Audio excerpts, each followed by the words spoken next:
Today we're going to start to talk more about the retirement accounts and retirement planning.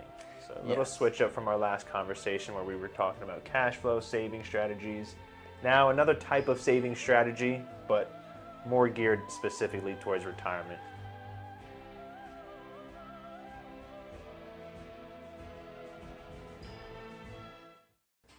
Hello viewers, and we're back with another episode of the Money Mavericks podcast. I'm your host, Matt Linico. And I am Michael Worthmuller. And today we're going to start to talk more about the retirement accounts and retirement planning. So a little switch up from our last conversation where we were talking about cash flow, saving strategies. Now another type of saving strategy, but more geared specifically towards retirement. Right, and we also touched a little bit on this on the benefits episodes we have. Now we're just going to dive deep into the retirement aspects of it. Yeah. So for a lot of you who are new getting jobs in the market, or maybe you're switching jobs now, you may be aware that you have 401k plans offered through your employer. Yeah. People new entering the job market, like right out of college, you may not be aware of what that is, how exactly you should utilize it, so that's really what we're going to touch on. But first, a little history of the 401k and how it came to be. So, Matt? So way back when, we'll just say, when our grandparents were just getting started in the workforce, and maybe some of our parents as well early in their careers, their retirement planning and things that they would get through their employer was a pension. And what we kind of looked at is there's two types of different retirement plans: a defined benefit plan and your defined contribution plan. Our pensions were these defined benefit plans where it was all on the employer, and there was a set benefit once you retired that they would pay you out for the rest of your life. Correct. And that was working great. A lot of people were retiring well with their pensions, but the problem was not a lot of people were saving because of this reliance on the pension. And as people were getting healthier, people were living longer, businesses were actually starting to go out of business because they were not able to support this system anymore. So what the IRS came out with in the law in 1978 is something called 401k plan, which is really a defined contribution plan. Rather than having the benefit laid out for you, the contribution amount that the employer gives is specific. So that's how it came to be. It's really an incentive to help Americans increase their savings rate, making sure that they do have a plan for retirement that's there for them. And this was also a way to kind of take a lot of that responsibility off the employers and put it on the employees. So these employers were getting a little bit of that break, not going out of business, and still able to, help out and contribute to these plans and help their employees save more for retirement. Right. So as many of you may see, you do have what's called a 401k plan through work. Some of you who may be working in different sectors, it may be a little different. So for instance, those of our viewers who are in the education system, you may have a 403b. Very similar, just really different names. There's also 457s out there, again, similar idea. That's only for government workers, though. Again, all the same umbrella, just different terminologies for these different sectors of the industries. Yep. And so within there, we'll kind of go into, as you mentioned, they all operate in the same capacity. So we might kind of say 401k most of the time, not specifically mentioning 403b, 457, but they all work in the same fashion. So don't get too caught up if we keep saying 401k, but you have a 403b. They operate and everything works in the same way. Correct. So now let's get down to it, the nitty gritty. What is a 401k plan and what do you get out of it? Right. So a 401k plan is a plan that's administered through the employer. They will they will always have a packet for you that you can view that describes the benefits and the key concepts of the plan. But essentially it works like this. You have your income, your paycheck entering your world, but before that paycheck hits you, you have the option to be deducted into a 401k plan. That comes out of your income before money enters your world so that it is quote-unquote tax deferred.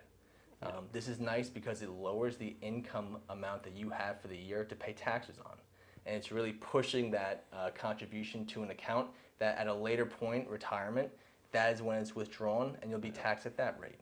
This is a traditional 401k. Yeah, so we have this tax deferral. We don't pay tax now. We're going to take that tax out when we take the distributions in retirement, where, for most people, they feel that their income level will be lower, so they'll have a lower tax rate at that time. Correct. So one of the main benefits is this tax deferment, that you can push it off. Another key benefit of these 401k plans is that the employer actually matches your contribution up to a limit. Now, typically what most people will see is something called the safe harbor plan. Yep. And the reason that many employers do this is because when they set up these plans, they are subject to a non-discrimination test, which basically means the IRS comes in and makes sure that the employer is not discriminating against higher income employees when compared to lower income employees. This safe harbor plan allows them to bypass that test entirely because it guarantees certain things that allow them to do so. The safe harbor plan works like this, at the most basic sense. You contribute 3% to the plan, and your employer will match that 3%. You can put in an additional 2%, in which case your employer will match 0.5% for each of those. So just simply put, if you put in 5%, the max you will get is 4% from your employer. You put in 4%, you'll get 3.5%, and then 3 is matched with 3. Yep. And I think it's important to kind of understand this and make sure this will be outlined in that benefit plan that you get when you first get started at a company, understanding what that match is, because they're all going to be different. Like you said, some might use the safe harbor, some might use different aspects of. I've seen where it's just a 3% flat match. Mm-hmm. I've seen plans that have, we'll say it's a 7.5% match, but one of the things they don't show you in the fine print is that that's 50 cents up to that 7.5%. So it's not the full 7.5, and you just got to make sure you're reading that, understanding what that match is, because we always want to take advantage of that free money when it's offered and making sure we're getting all of that. Correct. Another key point of what we just said is match contribution. If you are not contributing to the 401k plan, then the employer is not have anything to match to. Yep. So it's really important to recognize that, and typically we advise just at least making the matching contribution so that you can get the max from the employer that you can. Now, when we say 3% or 4% of your income, everyone's income is going to be different. And so, of course, there's no limitless amount you can put into these plans. There is a cap. Traditionally, with 401k plans, that cap is $23,500 for this year. If you are 50 or older, you have an additional $7,500 you can contribute. That's called the catch-up contribution. And if you're one of our many viewers who are between the ages of 60 and 63, there's actually an additional 11,000, just a little more than 11,000 you can contribute as well. Yeah. So important to know, it's a high contribution amount. Whether you make that max or whether you make something in between is something that you really should think about considering your cash flow, because recognize that these retirement plans are meant for retirement. They lock up your contributions until 59 and a half, unless you have a hardship withdrawal, which we'll get to later.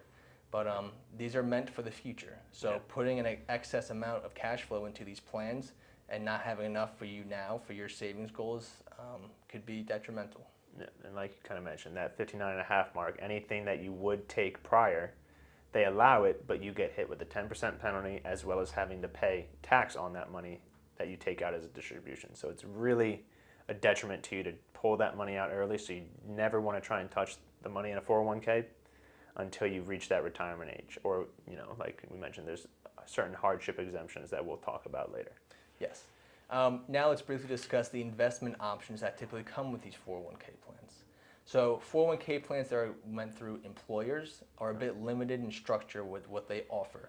Typically, they do not offer stocks individually, but they will offer funds. Now these funds will range from focusing on large cap, small cap, international, really different sectors. Up to you how you want to allocate those. We just generally advise that you are diversified, making sure you're not too concentrated in certain parts of the market. That generally does better in the long run. But again, up to your discrimination, but something to be aware of. Yeah, and usually you'll see it's probably around 20 different funds and options that they'll allow you to invest these 401k plans, 403b plans into, to choose from, varying from different sectors. And another type of option that they will give you are these target date funds, and those are very common for these plans. If you do not go in initially and try to set your own investments and look through the options to select what you want, you're auto-enrolled into these target date funds. And how those operate are, there's a target date, which is your target retirement, age 65. They'll kind of project out to that time frame, and as a young individual, these funds will be, aggressive in nature. They're not going to go full 100% equities in terms of what the investments are, but they tend to be more aggressive, but as you move through time and as you get closer to that target date, they reallocate themselves to become more conservative. Correct. Because as you get towards retirement, it becomes more important to protect that principal, and they want to take a lot of that risk off the board. Right. So you may go into your online planning portal and see the options, and there may be 20 different target funds, each with different years in the future, like 2060, 2070, 2080. The one that you will be typically put in by your employer is the year that you are reaching the age 65. That is the assumed retirement age for you. And like Matt said, that is a certain fund that's distributed right now based on your profile as a young individual. But over time, that changes because your profile changes and the risk tolerance that the employer and the plan believe you have is growing less and less. So something to be aware of, especially if you are doing other planning where you have a little bit more freedom to be aggressive in the 401k plan or vice versa. Recognizing that these target funds are not the same as time goes on, but rather really a portfolio that's rebalanced each year according to what your profile is. Yeah. So that really covers the general gist of 401k plans. However, there is one more really important fact that we want to mention that's really gaining popularity now. There's these things called Roth 401k options. Yeah. Now, we've been talking about traditional 401k options. Roth works similarly in terms of contributions and it matching for the employer, but the really key difference is the tax consequence of it. So, Matt, why don't you tell us really what the difference is? So when we get into a Roth 401k, we are going to be contributing now, instead of the pre-tax dollars and this tax deferment, we're going to pay the tax now and contribute these after-tax dollars into the plan. And what this allows us to now do is grow that money tax-free, and when we get to retirement, we pull that money out tax-free. So there is no tax implications in retirement when you take distributions. And that can be, a very impactful thing for a lot of people, especially, right now when you're in this lower tax bracket, your income's not too high. Mm-hmm. Why not pay the tax now? And then when we get to retirement where there's a chance that, tax rates could be a lot higher in the future, we don't really know where things are going to go. I don't have to worry about that anymore because when I take my distributions, there is no tax on it.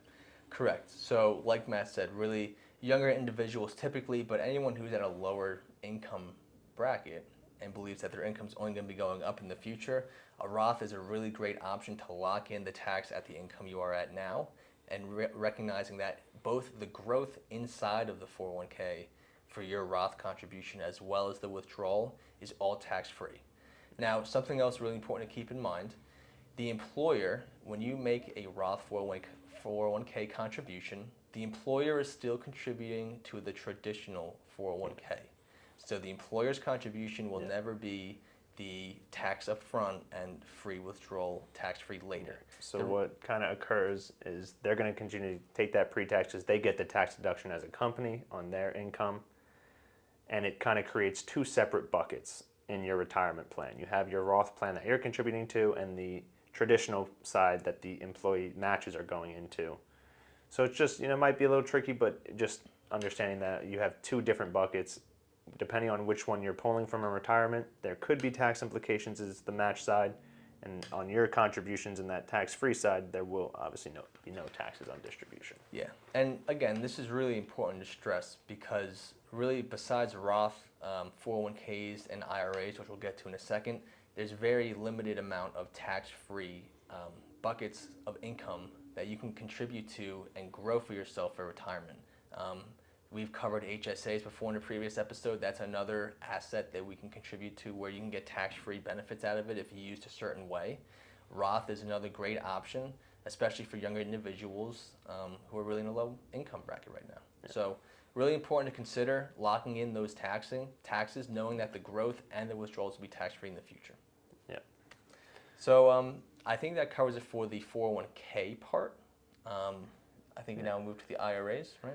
Well, I think one other aspect to kind of touch on when it comes to this, and this kind of ties the two together, but you see nowadays a lot of people, because the pensions have kind of no longer existing and a lot of companies don't offer them anymore, it doesn't give you that incentive to stay long-term with a company. It gives people the opportunity to go headhunt these opportunities for higher salaries and better opportunities elsewhere in companies. So the average American is not staying in their current roles with their current companies as long as they were in the past. Yeah, my dad has worked for UBS for like 25, 30 years. I know a lot of people in his generation are the same way, where they got the job out of college, maybe moved once, but that was it for them. Meanwhile, a lot of my friends and people who are only a few years older, a lot of them bounce around between jobs, just really getting those higher income paying jobs, whether it's better benefits, but it's a much more actively moving job market now. Yeah. And so what happens is we have these 401k's with our previous employers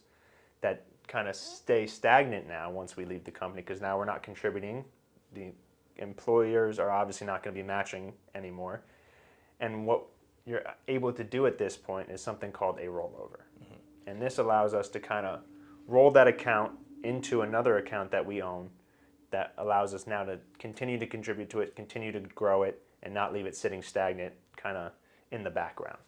Correct. So these rollovers would be coming from employer-based 401k plans, and they'd be rolling over into something called individual retirement plans, or IRAs, which is kind of the next section of our podcast episode here.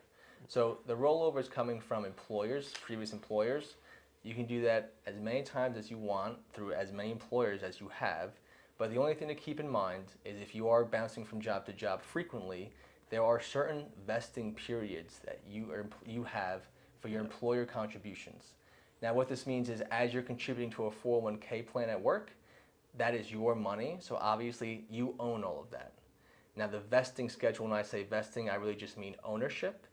And really, employers are recognizing that people are bouncing from job to job more frequently these days.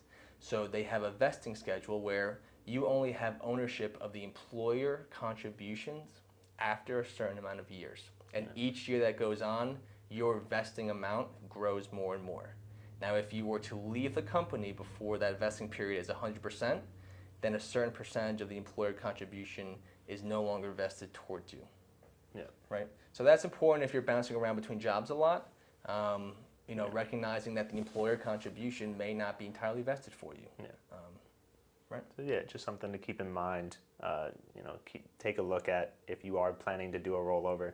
Just see where that vesting is at, making sure you're getting all that money, or if there's going to be a portion missing. That way you don't have questions afterwards. Like, I thought I had this X amount coming in, but it ended up being Y, and what happened there. And understanding that it's this vesting schedule and what was going on. Correct. One more quick snippet before we move on to IRAs. If you are a part-time employee, and by a part-time employee, the IRS defines that as working 500 hours or more for the year. Recently in 2025, they changed this so that if you have been a part-time employee for 2 years or more at your company, then you are qualified to contribute to the 401k plan there. Now, the employer is obliged to tell you when you do qualify for that, so that's not something you have to keep in mind and be aware of. But recognize that that's an option for some part-time employees if you make certain criteria. So we just want to throw that in. Part-time, if you're working less than that, you may not be eligible to do that. But again, check with your employer, check the plan paperwork, and see what works for you. Yeah. Go ahead, getting Matt. into these IRAs and Roth IRAs. Yes. So these are going to operate, again, in a very similar fashion to what a 401k is going to operate. You have your traditional IRA, which will mirror what a traditional 401k does, and a Roth IRA, which mirrors what the Roth 401k does. But there are some big differences in these two, and one is you're no longer getting that match because this is an individual plan that you are setting up. So there is no employer involved, so it's just your contributions. Right, so any of the part-time employees I mentioned who may not be able to be eligible for a 401k, an IRA is a great alternative way for you to contribute to retirement, for the long term. And then the second big difference is going to be the contribution limits. Right. So as we mentioned with the 401k, it's the $23,500, and certain catch-up provisions allow you to contribute more depending on your age. With the IRA and the Roth IRA, that number is only $7,000 in 1 year. And for that catch-up, if you're 50, 55, it's an $8,000 contribution limit. Right. Now, keep in mind with the IRAs, when they say $7,000 contribution limit, there are individuals, and you as well, may have more than one IRA set up for yourself. If that is the case, then this contribution limit is referring to your entire contribution for all of the accounts. In other words, I cannot put $7,000 into each of my IRAs. because they're free to open, and who wouldn't do that, right? Yeah. Is referring to just your entire. It seems like a great Yeah. great idea, great loophole right there. It would be. I mean, the IRS. It would be. Yeah. So it means 7,000 for the cumulative total, meaning that if you have a few different IRAs, the max you can put into them in total is 7,000 for the year. Yeah. And so if you have made this mistake in the past, or maybe this year going into tax season, some of the options and penalties that you might incur. One is you can pull that contribution back out if you do go over the limit prior to the end of the fiscal year, or there's also an opportunity, depending on when the contribution was made, to just push it into next year's portion of the contribution, which will, in turn limit you already in what you can contribute in the following year, but again, doesn't give you that penalty now. And what that penalty looks like is a 6% tax and penalty on those dollars for as long as they stick in the plan. Mm-hmm. So that doesn't mean, oh, I'm getting taxed 6% this year, whatever. No, that is every single year you incur that tax as those dollars stay inside that plan. So you really don't want to make that mistake. Right. Now, another one of the differences with the traditional IRA and traditional 401k is obviously because it's not through the employer, you are contributing to this IRA through money that you've already earned as income. In other words, the income is not tax deferred from you. It will be recognized for you for that year, but you are still making the contribution with a tax deferment mindset. In other words, it'll grow tax deferred, and on the withdrawals, it will be fully taxable at your income level for that year. Yeah. Now, there is an exception because there's always exceptions and limits when it comes to finance. Yeah. If you are making $77,000 or less, you are eligible to make a tax deductible contribution to your traditional IRA. Again, it's just another exclusion there. Yep. That's what we're here for, just to give you all the info on the nitty gritty with some of these details. But that is another option for people. And you may be thinking, I make more than $77,000. Why the heck would I contribute to a traditional IRA than a 401k through work? I get the benefit of the employer match. I get the tax deduction. It's a great point. And if you are eligible, it may seem way more likely that you'd want to go to a traditional 401k. But with an IRA, another key benefit there is that there is more open architecture there, meaning you are not limited to the employer plan's investment options. You have a much broader scope. You can invest in individual stocks, you can invest in bonds, you can invest in annuities, you can invest in really essentially anything you want as if it was just a typical brokerage account. Yeah, you get kind of your pick of the litter of what you want to put your money into and what you want to invest your money into. So you're not just limited to these funds that you'll typically see or these target dates. You don't have to worry about any of that when it comes to an IRA or a Roth IRA. You can kind of make those decisions for yourself to kind of optimize growth or protect principal. Whatever your goals are with the plans, you can really pick and choose exactly how that's gonna work, which is a pretty big benefit to have versus these 401ks where you may not be fond of the investment options that are available, but that's what you have to choose from. Right. And of course, another exclusion and detail you should know about the Roth IRAs is as you are making contributions to the Roth IRA, you are eligible to make withdrawals of your contribution at any point. Meaning that if I, over the years, have put in $20,000 into my Roth IRA, and there has been growth in there of, say, $5,000, I am eligible to take out up to $20,000 or my contribution amount if needed. Yeah. Not if needed, really if you'd like, but that is the rule. In terms of the growth, that has to wait until the standard 59.5 rule that applies to these 401k plans and the IRA plans in general. Yeah. And as we mentioned before, always exceptions, there are things called hardship withdrawals. Yeah. And so these are going to be these limited time exceptions that allow you to pull this money out of whether it's an IRA or a Roth IRA to fund first home purchases, which I think is up, the cap is $10,000 that you can pull out to help with the first home purchase. Firstborns or adoptions and the fees and expenses that come with that. Education costs, death costs as well. Really, when you think of like main life events, they will tend to fall under this category, and they do apply for 401k plans as well. Yeah. And obviously, there's going to be a limit to the amount that you can pull out. It's not, hey, I have 50,000 in my Roth. Let me pull all this out and just go buy my first home with this. Like I said, it's that $10,000 limit. Some of those other things that we talked about have percentage limits on them of what you can pull out. So just kind of be aware of what that is. Yes. And as a final note for this topic, we mentioned that if you have previous employers that you've worked for, you are eligible to roll over those into an IRA at any point. Now you can do that as many times as you want, as often as you want, depending on how many previous employers you have, because that's your money, right? So essentially, why would they limit that when you've made those contributions? When it comes to IRAs and rolling over between IRAs, there is a one rollover max per year. Yep. And you may be thinking, when would that situation occur? Well, let's say you've built up quite a hefty traditional IRA account, right? We mentioned before that the Roth contribution limit for an IRA is $7,000 if you're below the age of 50. So if you are, in a situation where you'd like to really bulk up this Roth IRA as a vehicle for you in retirement, but more so than the $7,000 contribution allows, you can actually take your traditional IRA and you could roll over part or all of it into a Roth IRA. Now when that occurs, there are a few things to be aware of, right, Matt? Yep. You're going to end up, all that money that gets transferred over, you will have to pay income tax on.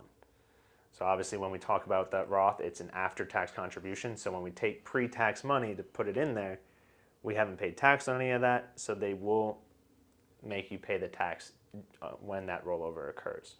Right.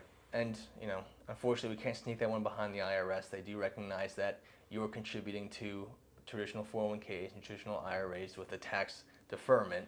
So converting to a Roth makes them recognize that the funds that you've contributed in there need to be taxed. Yeah. So a great benefit if you feel like you're in a low income situation for the year and maybe you want to take advantage of that and convert some of that some of that traditional into a Roth. Really depends on your specific situation. Yeah.